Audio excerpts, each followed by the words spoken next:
తిరుమల తిరుపతి దేవస్థానం ఆధ్వర్యంలో కొనసాగుతున్న రామాయణ సప్తాహం జగిత్యాల పట్టణంలోని బ్రాహ్మణ వీధి హరిహరాలయంలో గురువారం సాయంత్రం 6 గంటలకు తిరుమల తిరుపతి దేవస్థానం వారి ధర్మ ప్రచారం మనగుడి కార్యక్రమంలో భాగంగా రెండవ రోజు గురువారం బాలకాండంలో భాగంగా వాల్మీకి చరిత్ర పుత్రకామేష్టి యాగము గురించి పురాణ ప్రవచకులు బ్రహ్మశ్రీ పాలక్ చంద్రశేఖర్ శర్మ ప్రవచించారు. భక్తులు విశేష సంఖ్యలో పాల్గొని పురాణం ఆలకించి కర్ణానంద భరితులయ్యారు. అనంతరం మంగళహారతి మంత్రపుష్పంతో పాటు ప్రసాద వితరణ కార్యక్రమాన్ని చేపట్టారు.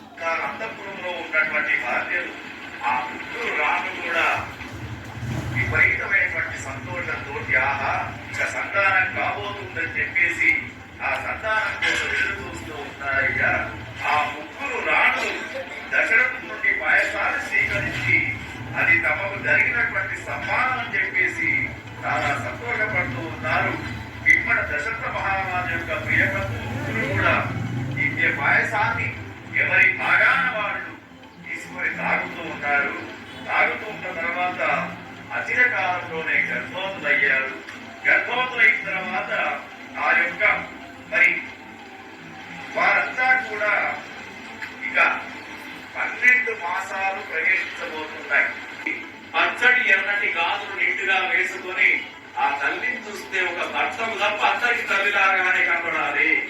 అది 9వ మాసంలో తల్లి ఉండవలసినటువంటి లక్ష్యమయ్య జన్మం అనేది జరుగుతూ ఉంది. రాముడు రేపు పుట్టబోతూ ఉన్నాడు.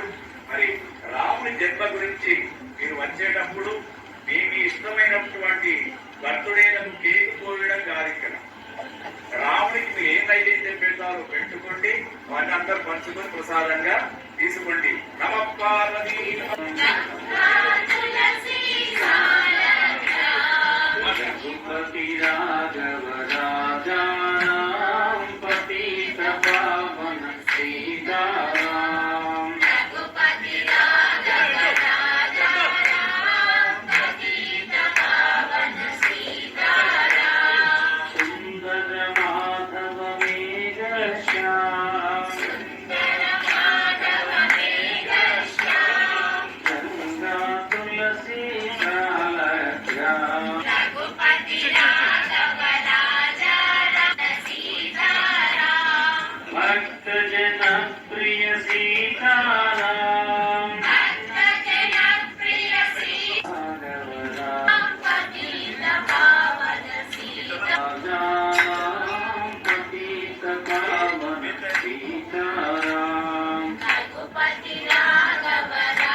పట్టణంలోని బ్రాహ్మణ వీధి హరిహరాలయంలో తిరుమల తిరుపతి దేవస్థానం మరి ధర్మ ప్రచార పరిషత్ మనగుడి కార్యక్రమంలో భాగంగా బుధవారం నాడు ఈ యొక్క కార్యక్రమం రామాయణ సప్తాహ కార్యక్రమాన్ని ప్రారంభించడం జరిగింది.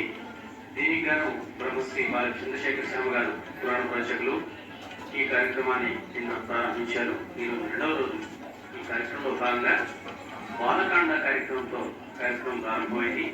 ఈ రోజు నాడు మరి వాల్మీకి చరిత్ర మరియు దశరథ మహారాజు పుత్రకామేష్టి వ్రతం అనేటువంటి నిర్వహించడం జరిగింది. ఈ కార్యక్రమం 7 రోజుల పాటు కొనసాగుతుంది.